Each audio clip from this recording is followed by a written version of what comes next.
To get and use a free VPN on your iPhone, open the App Store and search for Super VPN.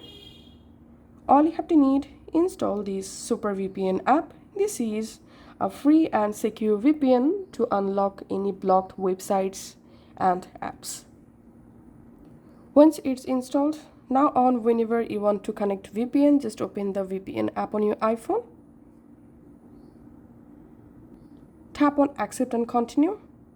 Notification, I'm tapping on don't allow, and here tap on proceed with ads.